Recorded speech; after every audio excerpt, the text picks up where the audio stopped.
So, welcome everybody to the podcast. Again, my name is Nick Gray. If you want to know more about me, check the first podcast because I introduced myself and I'm not so interesting right now. We're talking to Marion in Shanghai, Marion Campan. I don't know how my pronunciation is. We've just gone through that. And she said I might as well say it in the American way, which is Marian Campan. But I do actually speak a bit of French, so I want to try. So, Marion, why don't we start by you introducing yourself? Who are you?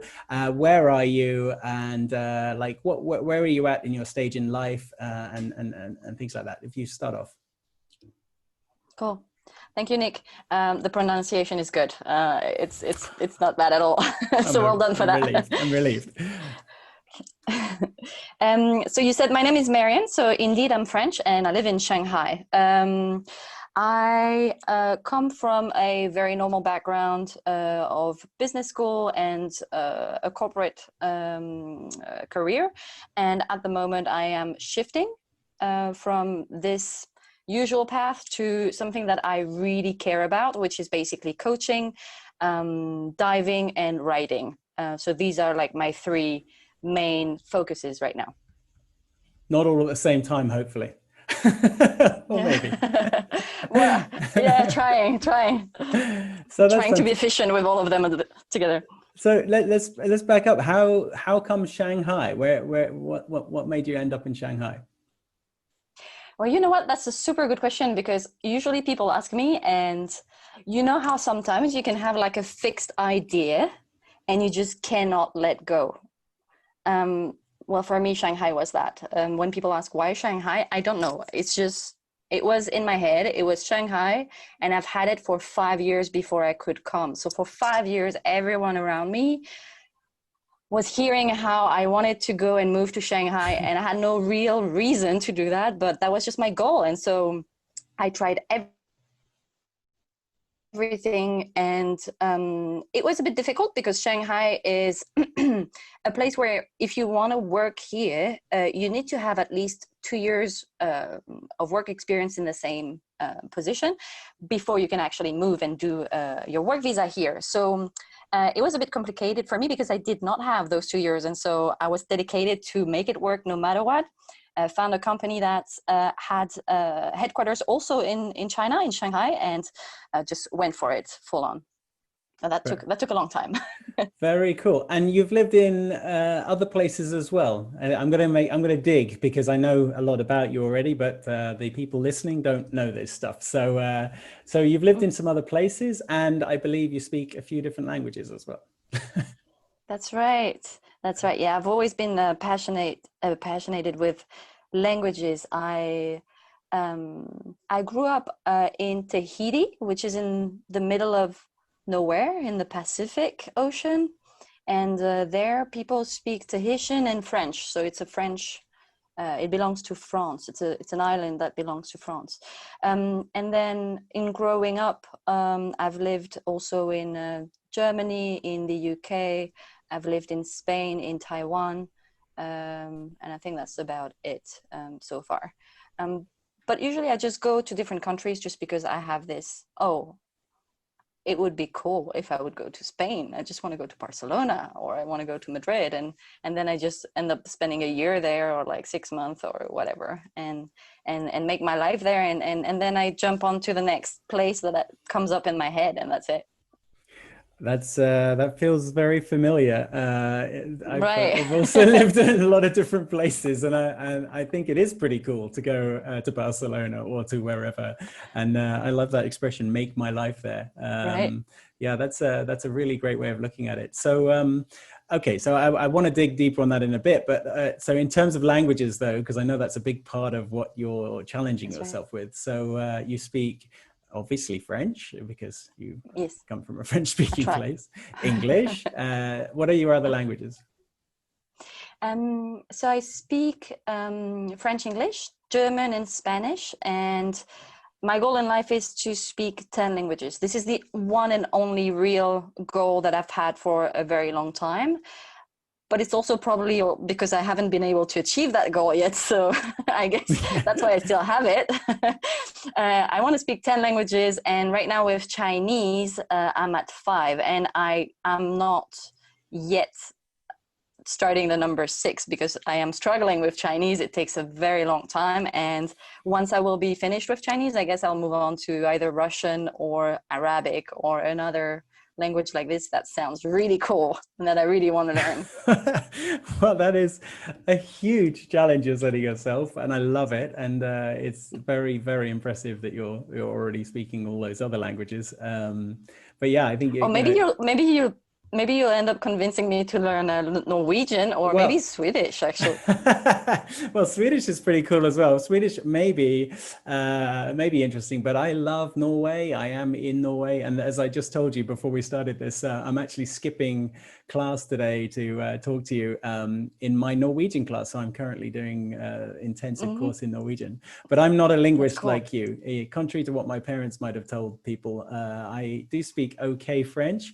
And I speak some other languages a little bit, but yeah, I never really had a natural talent or feel for language learning. So I'm really enjoying learning Norwegian now because there is a great purpose to it. My little girls are currently learning.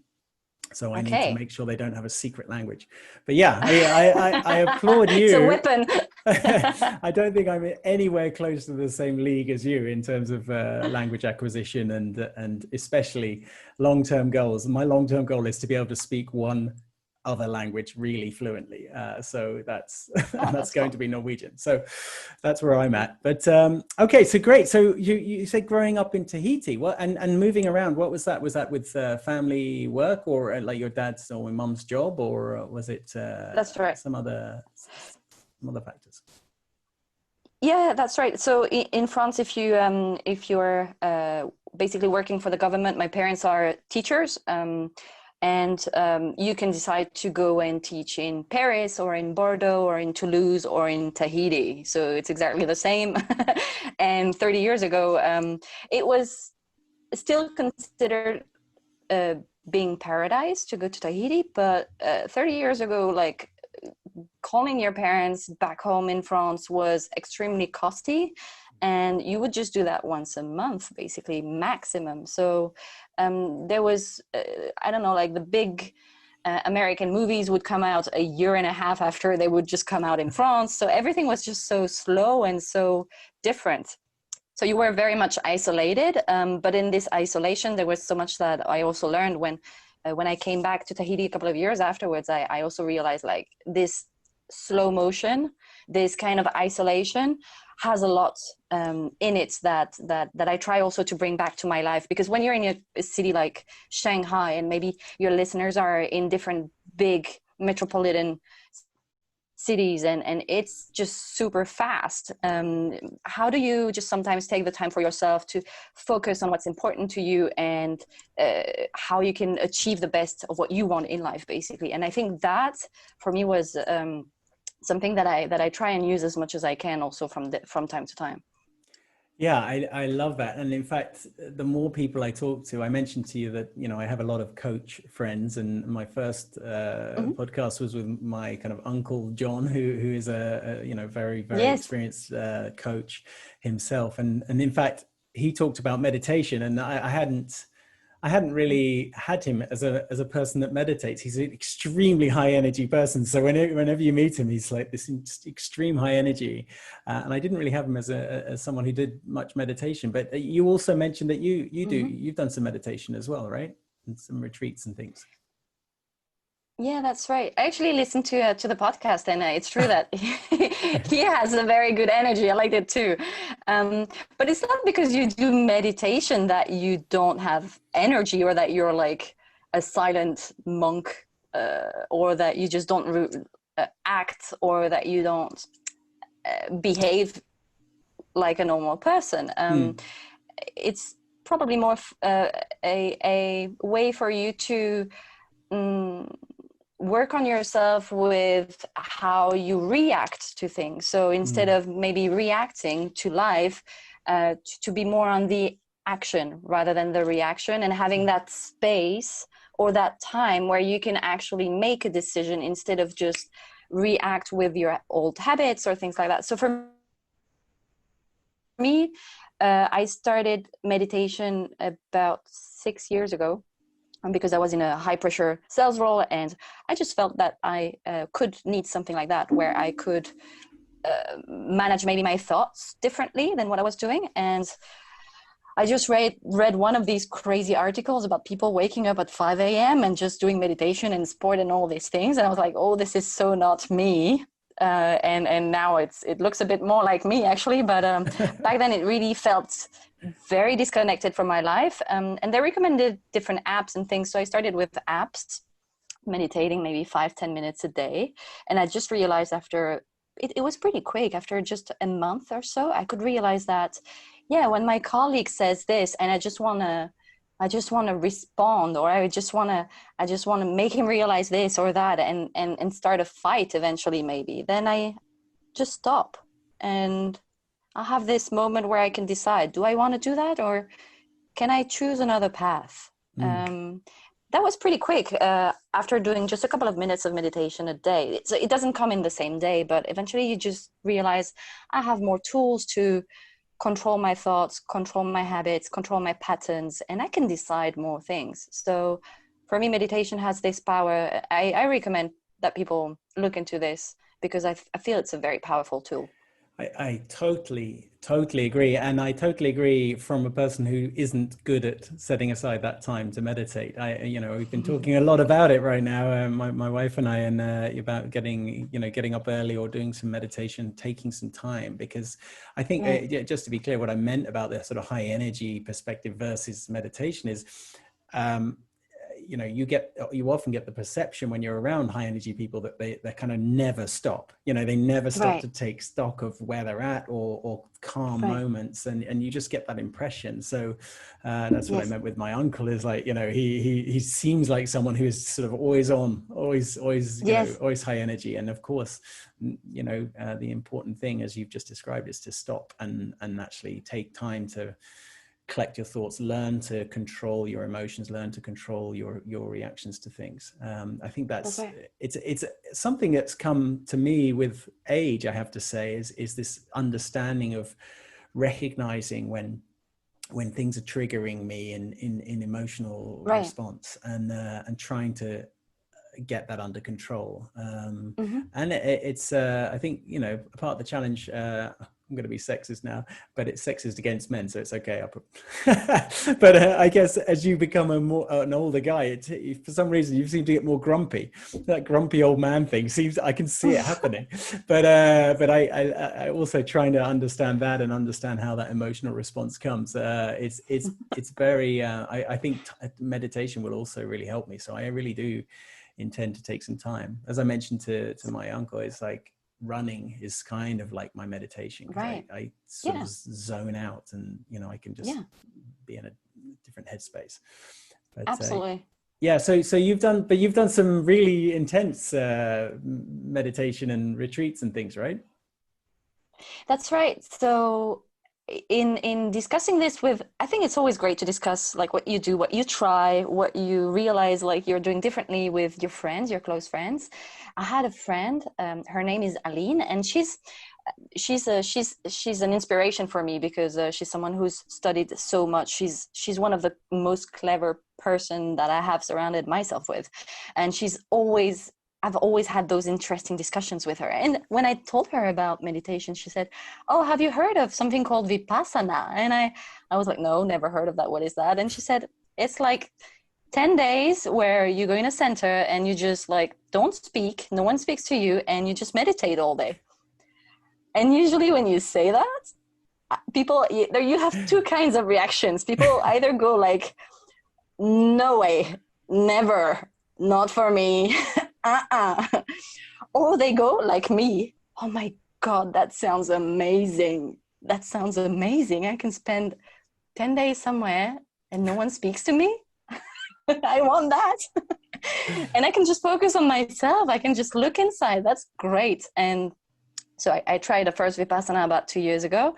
I've done the second one last year, and I'm very much into a practice that is first of all, it's not sectarian, or it's not a religion. So that's something that was very important to me, is to not get into anything like that. And it's simply about the practice of meditation and looking inside of what's happening on a feeling level, on an emotional level, and even on a physical level. What is happening to your body, and how do you react to that? And every time I come out of one of those like 10 days, it's not that I change, because I am still me, but I feel like I'm growing and I just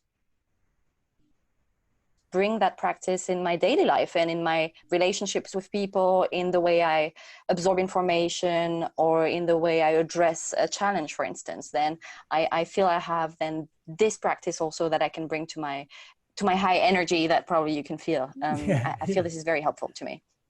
Oh, that sounds amazing. I mean, it also, I think I mentioned it to my wife, and we were laughing because we're both chatterboxes, and like the idea of 10 days silent retreat. But at the same, the flip side of that is we have very young kids, and the idea of being away from the kids, just even for a couple of days in silence and having moments is quite appealing. No offense, little girls, if you're listening later on in life. We love you. Yeah, we love you so much, but it would be nice to have a moment every now and then.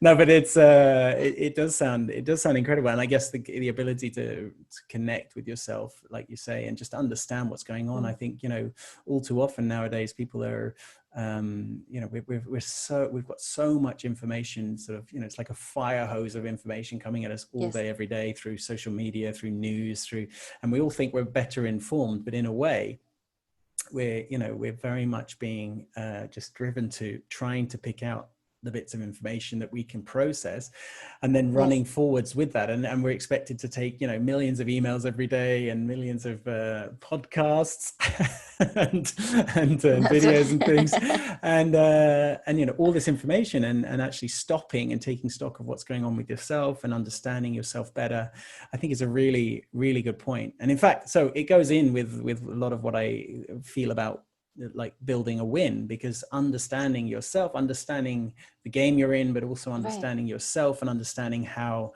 you can respond and drive yourself towards the goal of winning or achieving the goal.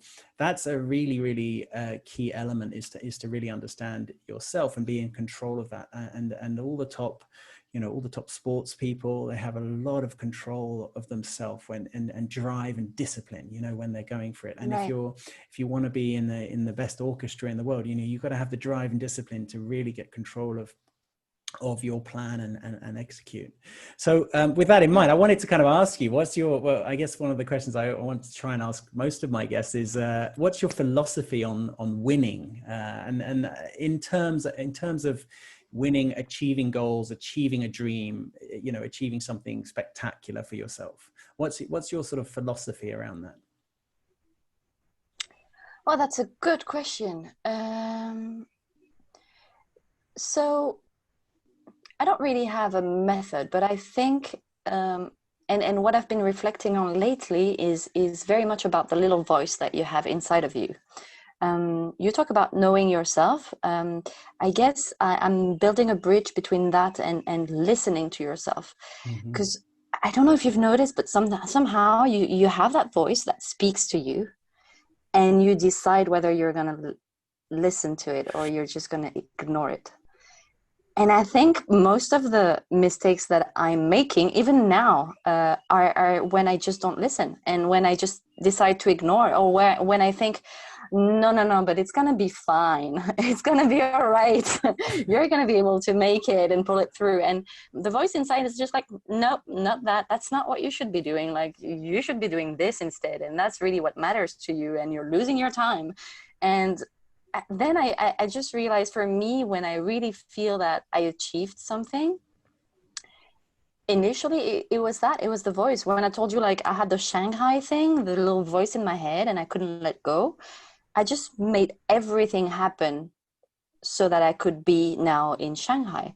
And I could have just said, no, but that's a crazy thing. Like, why Shanghai? I don't even have a reason. Or I could have rationalized the whole thing.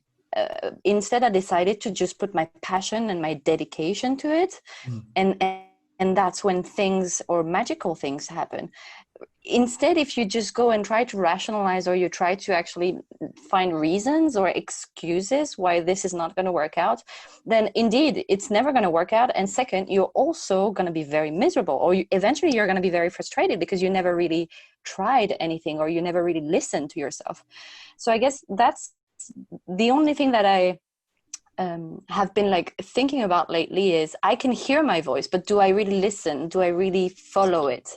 And sometimes, you know, when you see kids, maybe they just like have these voices and they just like go for it, and there is this candid like attitude towards life and things, and they just go for it. And when you see them, you're like, I should be more like that. I should just go for things and not be so afraid. Or I think winning starts with just not being afraid. Listen to yourself, go for it.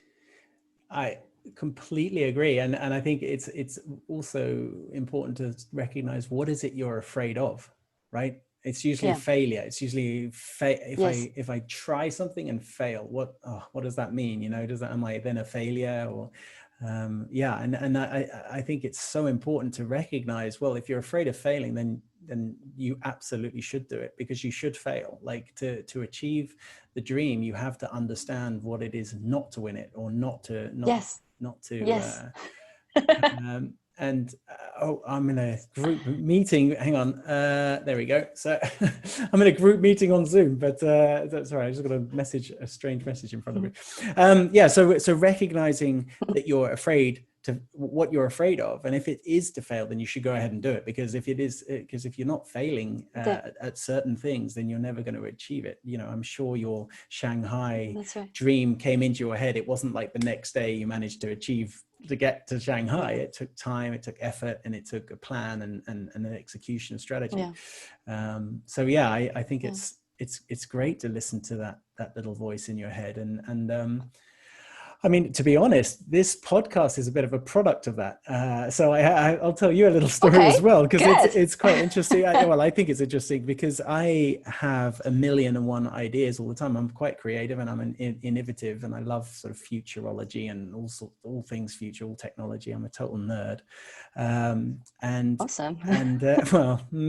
But I'm a kind of a wannabe nerd as well. So I'm not technically amazing at anything in particular, but I realize I really enjoy listening to podcasts, and I really like the long form conversations you can have with people. And I sort of been listening to a few, and I thought, well, it would be interesting to have some conversations with people I find interesting, and around the theme that I am really passionate about, which is sort of building wins and things. And, you know, coming from a sport background myself, and being a coach in sport and a coach in kind of life coaching, executive coaching, I felt like, well, maybe this podcast would be interesting. And it was one more idea. And I thought, but you know, do I really trust myself? Am I actually going to do this? You know, is this something I'm going to really be able to do, having little kids and, you know, a pretty intense life outside of work and trying to learn Norwegian and moving countries and things. But then I've done it now, and I've got one out the way, and now I'm doing a second one, and I've got a third one this week as well. So I'm really excited, because it's an achievement for me just to be doing them. So, I mean, I really appreciate anyone that's out there listening to this, and I really appreciate anyone that engages with this, and you know, hopefully it's interesting and it continues to be interesting for other people.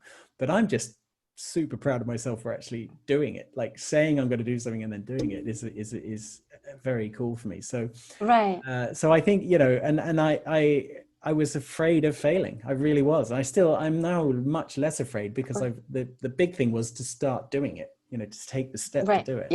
And obviously what happened was a lot of people were quite positive about it, and they, you know, they encouraged me, and a few people stepped forward and with very interesting backgrounds. And so now I've got some more people to talk to. So it's very exciting to take that step. But I think you're right. Is like that, listening to that voice in my head. The voice was saying, this makes sense. This really makes sense, more than a lot of your other ideas make sense. Okay. So I run with it. I think you're right. Like the first thing that comes to your mind is a great idea, or hopefully a great idea. And then right after, it doesn't even take half a second. You have like all those thoughts why it wouldn't work. And you just need to kill that. I mean, you need to find a way to work around these and just manage these limiting beliefs, simply that you cannot do it, or this is not the right thing for you, or blah, blah, blah. And just start. Try and see and fail. Worst case, indeed you fail, but at least probably you're going to have learned something through on the way. It's quite funny though, talking to another person who's been to business school as well and is also a coach, because you go to business school and they train you and they teach you to to pick apart everything and criticize and try to really find out all the problems, and where's this pitch going to go wrong, and then you're a coach, you're like, you can do it, believe in yourself, like, the two competing parts of your brain. But no, I think on a being practical, when you have a dream of achieving something, really, like, I mean, that's why I'm also writing a book on this, but like being able to go through a process of understanding, well, is that dream practical? Is it reasonable? Is it something achievable? Is it what I want to achieve, or is it a different thing? And that's quite an important process to go through. It's not just a case of like, I feel like this, therefore blah blah blah. Yeah. So what I wanted to ask you was 10 languages. Why 10? And, when did that dream come about? When did you realize that you really wanted to learn more and more languages? Well, I don't know. I think it's just the same when people ask me, why Shanghai? Why 10 and not 11 or 8 or 50? I don't know. And to be honest, I don't even know. 10 because it's a very smart goal and it's a stretch goal, but it's also a fixed number. I was probably 10 years old when I said that. So I had no idea about smart goals or anything. I just thought, I just want to speak 10 languages. And then you just grow up, and 20 years down the line, you're like, why did I come up with that idea? That was a bad one. It was a smart goal from a smart girl. Right. There you go. But I don't have a reason why. I don't think you need to have a reason, or you need to have I think you need to more. Okay, so I think when you have a goal like this, I have 10 languages in mind. Okay, great. Why really? I don't have a why. Or if I have to explain, it would simply be because I want to have as many languages as possible in my toolbox, so that wherever I am in the world, I can have 10 of those languages at my disposal to communicate with whoever that is. If that person speaks one or more than one languages, then I have more chances of being able to discuss with that person. I will bring that to our discussion and I can communicate with that person. Whereas if I speak one or two languages, if I speak French and English, that reduces the number of people I can speak to in the world. That's my why, but it's not really like super powerful or super like inspiring. But for me, what is inspiring is, if I speak 10 languages, or if I get to speak 10 languages, what does that mean? That means I will have to work a lot. I will have to understand a lot about cultures. I will have to travel a lot.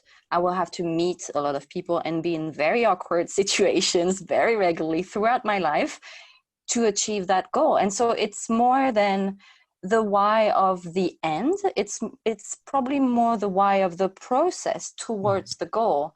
That motivates me. It's the whole, hey, it's not only about, if tomorrow I can speak 10 languages and basically that's the end of my life, I would be a bit sad, because I still have so many things to do, traveling and people to meet and difficulties to find with languages to unlock a language. I just enjoy the whole process of learning these languages. And I think whatever the goal you have, it's not only about the end goal, it's also about the whole process to get there. If you don't enjoy it, or if you don't find a purpose in doing this day by day, because it takes time, it's a day by day, it's a lot of efforts and dedication, and some days it's just not going right, but you still need to feel like, hey, I enjoy this no matter what.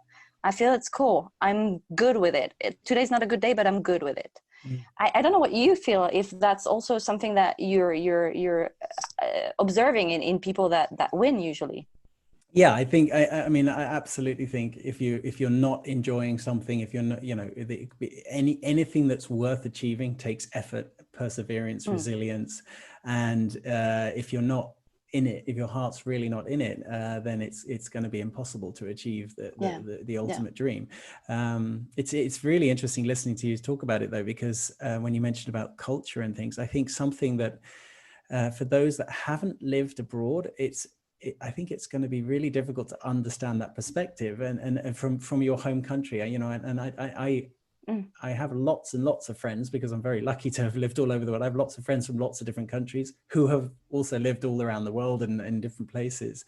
But I think that insight you get into yourself as well when you live in another country, and you have to learn how to fit your own personality within different cultural contexts. And I have an Right. expression I use called cultural dexterity. You know, dexterity is usually good with your hands, right? But I call it Yes. cultural dexterity, being able to operate within different cultures, because of course people have different cultural sensitivity. Well, that's learning the Mm. rules of a different culture and learning to adapt to that, taking your shoes off at the right time, shaking hands in the right way, Right. passing the business Mm-hmm. card in the right way, saying the right, Mm-hmm. you know, vu to the terminology. Right. But then that's just adapting your, you know, towards that culture, whereas you want to be able to sort of um, apply yourself and your best, you know, your best traits within a different culture and really learn and understand and help others.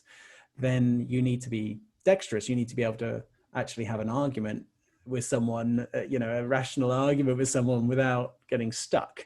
Right.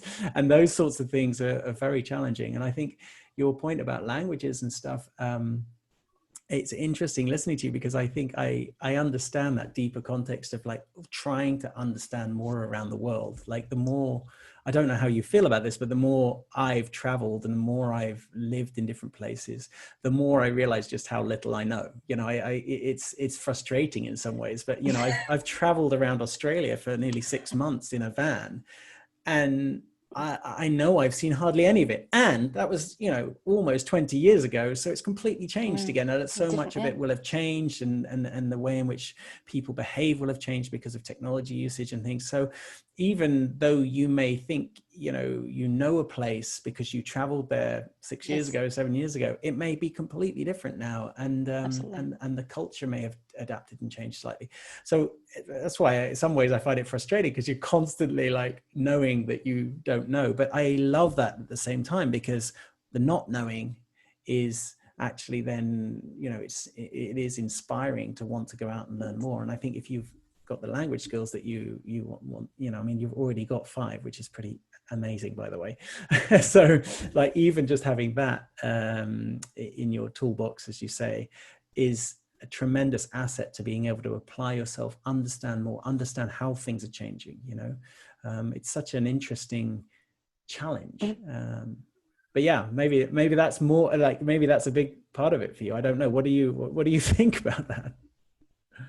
I think when you talk about that, I hear the word adaptability, which is actually super crucial and super important.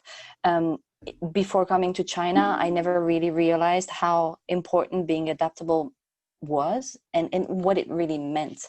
Back in Europe, I feel we're pretty adaptable and things are moving and but when you come to China, you just realize, oh my God, I am so slow. I I I I I didn't see the future like that. Shanghai is the city that goes so fast. You just cannot almost. It's almost like you cannot have a favorite place or a favorite restaurant in Shanghai, because that restaurant will close down maybe in like 2 months and another one will open. So there is just nothing you can really expect or really count to stay there forever. And this is just pushing you to always look for more. Your comfort zone is always changing basically, and you have to accept So there is a lot of acceptance in adaptability that is difficult sometimes. No, my favorite place, I used to go there every Friday. Like, why are they closing down? They were doing the good business. No, but like, you cannot control. There's so many things you cannot control, and just move on, accept, and find another favorite place. And the question of the bar or the restaurant, whatever, is just one example. But how much can you apply this philosophy to whatever it is that you're attached to without realizing it? If you lose something, or if something doesn't work out the way you want, then how much attachment did you put already in that thing? And what would be the good thing in just like letting go and maybe looking at elsewhere, what the other opportunities are, or the other things are, or the other people are. So I think, for me, that resonates with adaptability, this simple ability to not get stuck in a way, and try and let go. I think it's such an important trait, quality. I'm not sure how what term you'd use, but I think adaptability is so key right now as well in the world. I mean, we're going through the pandemic with the COVID-19, and it's, it really shows actually those that are ready to try to step up and do something different, to pivot and adjust and go with the flow. I mean, it's such a difficult time for so many people. Yes. Both obviously, financially, it's been crippling for a lot of people. Job losses. I lost my job because of it as well, and it's so many people very, very badly off right now, and but also mentally, I think there's a lot of people really struggling with, how do I understand this properly? How do I manage my own behaviors here? And it's consistent. It's every day. They're waking up in lockdown or whatever it is. I think adaptability has shown that there's some people who are ready to just say, okay, this is the new reality. Let's work with this new reality and see where we go, and it's scary. I think you've mentioned it twice now, is stepping outside your comfort zone, or being shoved outside your comfort zone. Either way, it can be a really, really good thing. And I'm such a strong believer in it. I've embraced losing my job in Hong Kong, and I'm not bitter at all about it. I understand why. It was a very difficult time for the business I was in. But I've embraced it because I've said, well, okay, what can we do? We've moved to, personally, one of my favorite countries in the world. I mean, I feel incredibly fortunate to be able to move to Norway, and we've got a new life here, and the kids are safe, and we have food on the table, which is obviously a huge relief. But I think we're going to be okay, and I think that we've probably both learned that, my wife and I, through that adaptable trait, which I think has come through years of traveling to different places and having to uproot our lives a few times. So I totally agree with you on the adaptability front. I think it's a super key thing, and I think it's a really beneficial thing to try to work on. How comfortable are you as a person, and then how uncomfortable can you make yourself on a daily basis to try and push yourself outside your comfort zone, and try and achieve something. Yeah. And you were right, like when you were talking about like shifting, basically coming back to the goals, it's just sometimes you might have a very fixed goal in your head, and you just don't realize, or you just miss out on other things that maybe you could do or you should do, basically. And this ability to, yes, it's great that you have a goal, and it's great that you absolutely want to achieve this, that's fine, but if you focus too much on that, you might be missing out on other things. And what are those? And I think maybe this ability thing helps you just open up a bit your view on, okay, the world, what else is there? I have my goal, all right, but what else is out there? And sometimes you might find that in doing that kind of exercise, really like pushing yourself maybe in a totally different direction than what you initially wanted to do or wanted to achieve, then that might actually help you get there even faster. So I'm just thinking about this because one of my friend is dedicated to a goal that is becoming a dancer, and she's been working at it for many years, and now she's just simply, with the co-virus, she's just like taking a break and doing something completely different. But when she looks at it, she's thinking about, how am I going to integrate the dance in this new activity that I'm doing, which is completely different. It has nothing to do, basically. She's working on a boat, and she's going to be traveling on that boat, repairing the boat and cooking and like doing all Oh, those wow. crazy things that you're like, wow, like that sounds like a very like free life. I love it. But she's thinking, how am I going to integrate the dance in the crew, basically? Or maybe if we go to different harbors, how can we maybe perform more? And it has nothing to do with what she originally had planned with her life and her career as a dancer, choreographer. But she just like mixes and matches. She's super adaptable, and she's smart, because then she thinks creatively. You talked about ideas. That's also how you create new ideas, is challenging yourself. Yeah. And I think the sort of, well, if I bring it back to win building as a concept, you know, the ultimate goal, you know, of what you want to achieve can be quite lofty, and it doesn't have to be completely like fixed either, in terms of the, you know, what competition you're in, what it means to win, defining your win, defining your goals. Well, the competition you're in is, you know, whatever you decide it to be. And if we look at sport and think about sport, well, sports teams might have the perfect strategy to win a game. You know, they might have they've practiced that, they've built that up, they've had experts look at all the stats and everything, but then the competition goes and changes, or you know, the competitor, the people they're competing against changes their behavior, or does something different themselves, or someone comes in and changes the rules of that game, the rules of that sport slightly, which totally which means that, you know, you have to adapt and you have to change your strategy and revise. And I think that's the same in business as well. In business, you find that, you know, you're doing something that's a cash cow, but then someone comes in and disrupts the industry, or someone comes in with new technology and starts to do something differently, which your customers or your people, your talent want to go to.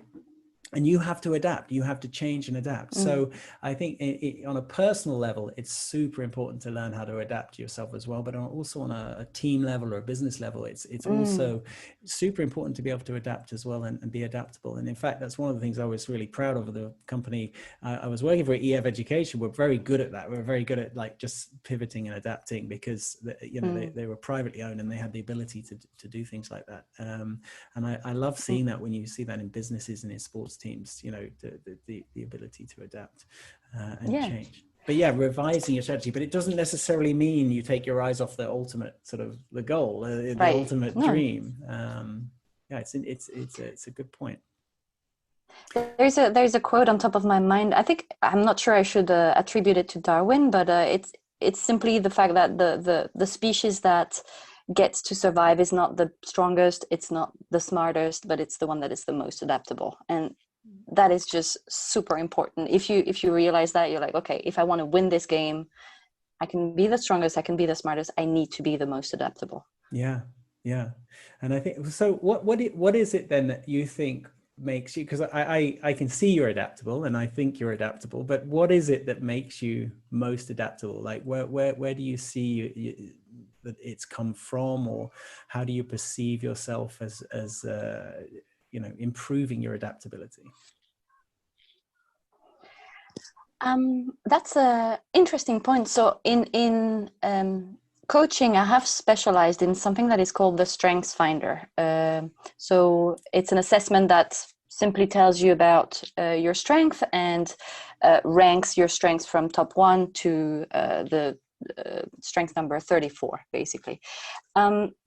Adaptability is actually one of the strengths that is put forward with the assessment. And what I have tried, when I work on my strength, adaptability is on the top 10. And one of the things I try to do usually is look for adaptability in other people and how they translate it, how they do it, and try to inspire myself from them, basically. I learn from others as well. So in having either my clients or back when I was in corporate, having my colleagues or my peers taking the test, who has what talent, who has what strength, and how can I learn from that person? Basically, what is it that they do and they're outstanding at it?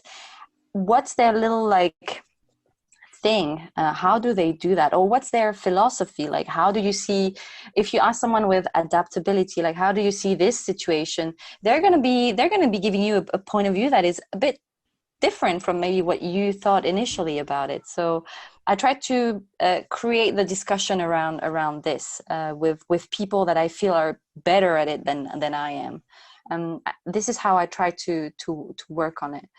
And often it's just again this space where you're thinking about options. You always have options, basically, even if you think you don't, you actually do. So it's looking into what else could be in adaptability. This is how I try and see it. Is there is not only one way, there are so many other ways.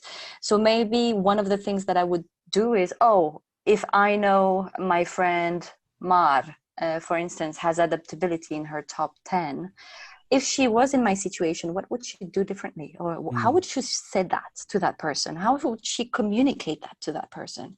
And trying to observe, because I know those people so well, trying to observe and like have a mini cinema in my head and try and imitate that as best as I can. Sometimes it fails, but sometimes it works, and I'm even myself very surprised with the power that I bring in with that kind of trick that I use. Yeah, I don't know if you do that, or if I'm super imitation. weird maybe doing these things. I think it's a great. I mean, I used to have the expression "fake it till you make it," and Yes, a good friend of mine. I used to tell her that, and I was actually managing her at the time, Albertine, and she loved that expression. She was like, "Fake it till you make it," with confidence and things. I've heard people rail against "fake it till you make it," though, so I have to be cautious with that, because a lot of people get upset with that expression. Yes, but I think imitation and just trying out how it feels to be a new behavior. Certainly when I was younger, just faking confidence was great, especially with girls. right. Like all the confident guys got the girls, so I was like, well, maybe if I pretend to be confident, then it might help. And it did It's help gonna a work bit. out. Funnily enough, then you get a bit more confident, not that I was a player or Right. anything, but but I've got to say, so maybe some of the people listening are actually fans of StrengthsFinder. I know that I have a lot of old colleagues who in EF who've done StrengthsFinder. So what are your top 5 then?